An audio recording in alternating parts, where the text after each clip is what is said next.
what do I want to share with you today? This is one of the steps that you need to do to master, to learn, to develop, to be really good at it. No matter how you generate sales, no matter how you take the initial approach to producing more sales. And this is something, and this step is done throughout the movie industry, is done throughout all mass marketing, mass advertising, when you write books. This is all the same steps. The thing about it is most people don't know that. So there's 3 steps to this. The first step is the most important part of the whole sales process. The most important. The step 2 and 3 are irrelevant if you don't understand the importance of the first step. So what is that first step? That first step, I call it the opening of the call. Because for me, I'm always making phone calls. But whether you're doing an initial text, an initial email, an initial, voice message, video, whatever you do, whatever your initial introduction is to your prospect, the opening is the most important part. It's just like a movie. You watch a movie trailer. The trailer is set up for you to take action as an audience, right? What is that action? To go to the movie theater and watch the movie when it comes out, or when it's coming out on video, whatever the case may be. The initial is the most important. And we're going to dig into why is it the most important, okay? Well, there's 3 reasons why, and maybe 4 reasons why is the most important. Number 1, actually, before we get into the 3 steps in that one, is you have to understand that the opening sets the tone for the relationship between you and the prospect. It just does. And here's what you need to also understand. You are a prospect just like I am. You are a customer just like I am. And you're trying to get customers to buy from you, right? Or buy your services. So you have to set the tone for the relationship. The other thing you have to do is, by setting the right tone, you're going to provide and set a very powerful engagement. It's all about engagement. Everything we do on social media, whether it's a website, a video, a content, anything you do, e-commerce, is to get the audience, the viewers, to take action. And that action is to buy your product and services. That is the bottom line. It doesn't change. Whether you're a $1 billion company, a startup, a growing company, it doesn't matter. The end game is the same. You want to get people engaged so that they can take action, right? I'm glad we agree on that. So, what are the 3 things you're supposed to establish, or you should establish, in the opening of a call, a text message, email message, a video conference, no matter how you take the initial step? The first thing you must do is you have to earn trust. You have to earn trust, because here's the thing. Without trust, it's the end of the game. No matter how good your product and service is, if they don't trust you from the get-go, it's over. Game is done. You might as well hang up the phone. You might as well delete your message. They're not going to respond back. That's just the way it is. The second thing that happens in the opening of a call or the initial contact is you also have to earn and build and develop respect. You can't do business, or I can't do business with people I don't trust or respect. It's just the way it is in life. It's not just in business. It's just the way we are as human beings. Because at the end, when the smoke clears, it's about relationships, right? Does that make sense? So why not do it the right way? What is the third thing you're supposed to develop within the initial contact, or the what I call the opening of the call. You gotta be able to show, give, and offer value. Period. End of story. But here's again, you may have a lot of value, but they'll never know that unless they trust you and respect you. Does that make sense? It's just logical. See, that is the real psychology of selling. And I'm going to give you an example that just happened today. I have a huge client that's one of the top facility management companies in the country and one of the top 5 in the freight industry, or what they call logistics. And they had a client that was canceled about 5 years ago, $1 billion freight company called FedEx. And what happened was they had a problem in the past and FedEx just dropped them. But the bottom line is I called them back and we rekindled the fire, when now we have an opportunity, or my client has an opportunity, to do business and service them again. And I did that from a cold call. What did I do? I earned trust. I gained a lot of respect because I understood the whole situation. And then they saw value in what I was doing for my client. And now there's an opportunity to do business again. Does that make sense? So keep that in mind. The opening of the call. Okay? Now, I'm going to share what is part 2. Now, once you understand part 1 and you do it correctly, now the transition should be very powerful and effective. This is where you're going to earn your pay. Because here's the thing is, you may give a good introduction, a good opening, but if you don't solidify that in the transition to the second step, then it's all for nothing. It really is. Okay? Now, these 3 steps I'm going to share with you, you have to understand and know that this is what the movie industry does. This is how they write their script. This is how they produce their movies. This is how the major marketing companies work, the big advertising agency. These are the same principles in everything that's done in business. And I challenge you to see if it's not. So now you got the opening.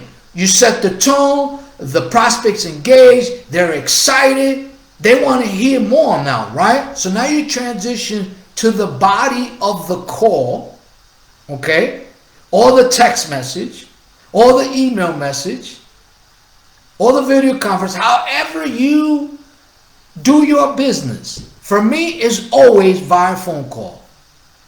And then email and text messages follow after that if I need to do that. But I'm always making the initial contact via telephone. Now, what is the second one? Okay, the body. What is the body? The body for me is the art of storytelling. There's many facets to it. You have to tell a very convincing, powerful story.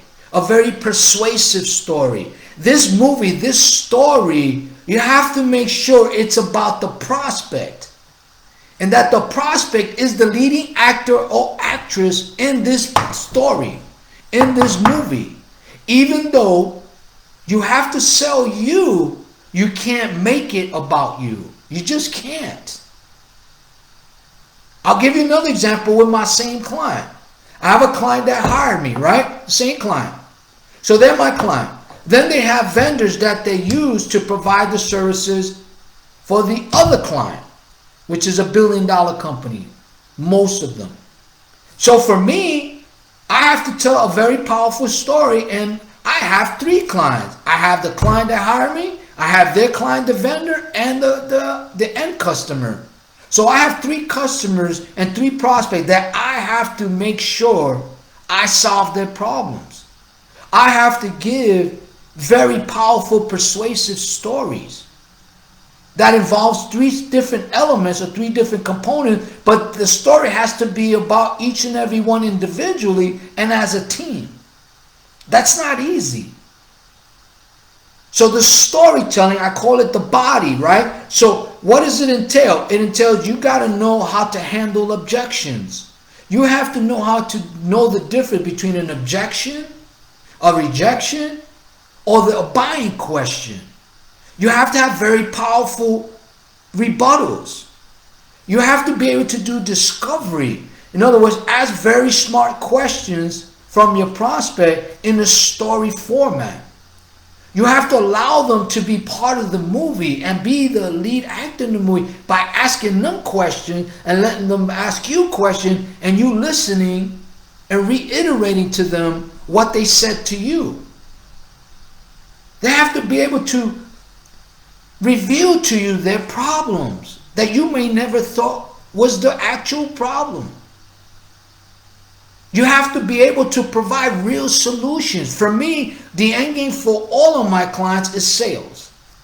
Bottom line. And I'm really good at producing sales every day. So the body is the storytelling. Now, what are you supposed to accomplish with that? Number one is you have a perceived value in the opening of the call. You have some value, right? When you transition to the body, it's very important that you increase your value in the body of the call or the storytelling. Because now they trust you, they respect you, they see value in you. And remember, they have to buy into you before they buy your product and services, because you are the commodity, whether you want to accept that or not. The product is just the bridge between the prospect and you becoming a client. That's what it is. So you got to increase your value. Number two is you have to be very proficient and effective in the discovery phase of it. Asking questions. Questions that most people are afraid to ask. But you got to sound like you've been doing it for a long time. It's like being a doctor and they're the patient. You can't solve a problem unless you ask questions and find out what the cause is, right? So that you could provide real solutions. And sometimes the problem is not sale. The problem may be technicalities, but you still have to address that. So you have to be very good at discovery. Number three is you have to tell very powerful, persuasive, convincing stories. If you don't have conviction and you're not persuasive and believable, it's over. You don't have a chance. And I don't want to hear that nobody likes to hear stories, nobody likes to be sold. I'm going to answer it this way. If nobody likes to be sold, then no one will be buying. And no sales will take place. If nobody wants to hear a story, no one will watch movies or listen to music or watch Super Bowl or watch sports or listen to podcasts or play video games. So that's all nonsense. Everyone is engaged by stories. When you meet people personally, you're trying to get them to like you, right? The best way to do it, in my opinion, is just be yourself. Be truthful, honest, sincere, and authentic. That's just the way I am. But that's the way it should be. So you got to tell a powerful story. Because if they believe you and they trust you and they see value and they respect you, but you can't persuade them through the story why they should buy from you, it doesn't matter. Does that make sense? Now, once you establish increased value and you did the discovery and you told powerful stories, now you're going to transition to the close of the call. In the movie industry, it's called a climax. You see, part one or step one, the opening is they're engaged, right? And engagement is 90% emotional. It just is.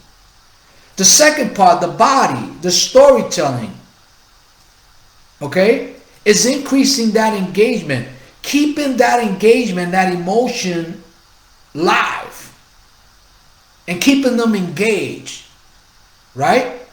The third one, the close, is you're fulfilling that engagement. You're fulfilling that emotion. You're giving them the climax They are seeing the end of the movie and they absolutely love it that they can't wait for part 2. You ever been to a movie theater? You spent all this money and then you're so disappointed, even though in the middle of the movie, in the storytelling or the body, you know it's a crappy movie, but you're hoping that it turns it around. You ever experienced that? I haven't for a long time because I haven't watched movies in 15 years. Right? But the climax,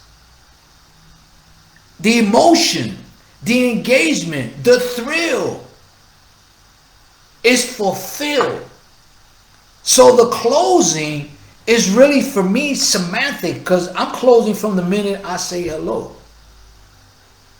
But for technical reasons, the close, what happens with the close? Number one is they start to see and feel and taste the real value you have. You start to build real profitable relationships, which I call the win-win-win situation. Okay? The second thing you accomplish is the prospects buys into the process, because see, it's all about the process. I never focus on the sale. I know I have to produce sales. I don't worry about that. I focus on the process to the sale. Because you see, selling is a mindset, but it's also adjustments. You have to adjust to people's personality, people's attitudes and mindsets, and never make it about you. So the prospect buys into the process. What else do they do? Once the prospect buys into the process, right, and they're the lead actor in this story, guess what they do? The third one is they take ownership. So even though people say they don't want to be sold, yet they still buy. Because we buy one or two ways. We either need something or want something. But I tell you what everyone likes to do. They like to take ownership. Right? And ownership is a want. It's not a need. You want to own something. You don't need to own something. You want to buy a house. You don't need to buy a house. You want to buy a car. You don't need to buy a car. Right?